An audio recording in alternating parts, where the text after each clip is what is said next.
Radcliffe, McMahon और Durand रेखाएं। तो आज हम बात करेंगे कि डूरंड रेखा किन दो देशों के बीच है, इस रेखा का निर्धारण किसने किया था और यह रेखा कब निर्धारित की गई थी। तो आइए हम सभी रेखाओं की बात करते हैं। तो रेडक्लिफ रेखा, रेडक्लिफ रेखा किन दो देशों के बीच है, तो भारत और पाकिस्तान के बीच ये जो रेखा है, इस रेखा को हम रेडक्लिफ रेखा कहते हैं। रेडक्लिफ रेखा भारत और पाकिस्तान के बीच, इस रेखा का निर्धारण कब किया गया, तो 15 अगस्त 1947 ईस्वी को सर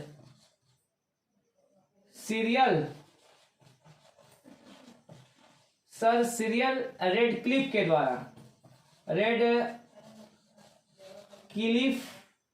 के द्वारा इस रेखा का निर्धारण किया गया था। उन्हीं के नाम पर इस रेखा का नामकरण रेडक्लिफ के नाम से भी किया गया है। तो रेडक्लिफ रेखा किन दो देशों के बीच है, तो भारत और पाकिस्तान।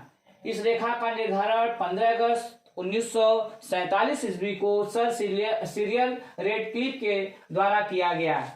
अगर पूछा जाए कि पाकिस्तान निम्नलिखित में से कौन सी रेखा का उल्लंघन करता है, तो पाकिस्तान ने रेडक्लिफ रेखा का उल्लंघन करता है। रेडक्लिफ रेखा का उल्लंघन करता है, यानी पाकिस्तान को रेडक्लिफ रेखा स्वीकार नहीं है। ये कई बार एग्जाम में पूछा गया है कि रेडक्लिफ रेखा को अस्वीकार करने वाला देश कौन सा है, तो पाकिस्तान। अब बात करते हैं कि मैकमोहन रेखा किन दो देशों के बीच है, खींची गई है, तो भारत और चीन के बीच सीमा निर्धारण करने वाली रेखा को मैकमोहन रेखा कहा गया है। इस रेखा का निर्धारण सर हेनरी मैक मोहन द्वारा किया गया था 1914 ईस्वी में। मैकमोहन रेखा को अस्वीकार करने वाला देश पूछा जाए कौन सा है, तो चीन को मैकमोहन रेखा स्वीकार नहीं है, यानी ये उसे अस्वीकारित करता है, उसका विरोध करता है। अब बात करते हैं कि डूरंड रेखा किन दो देशों के बीच खींची गई, तो और वर्तमान समय में यह रेखा किन दो देशों के बीच है, तो डूरंड रेखा पहले भारत और अफगानिस्तान के बीच थी।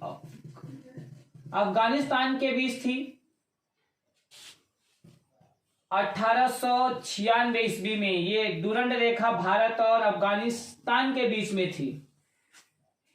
उस समय ये पाकिस्तान भारत देश का हिस्सा था, पाकिस्तान का बंटवारा नहीं हुआ था। लेकिन वर्तमान समय में डूरंड रेखा किन दो देशों के बीच है या किन दो देशों के बीच सीमा का निर्धारण करती है, तो अफगानिस्तान और पाकिस्तान रेखा का निर्धारण करती है।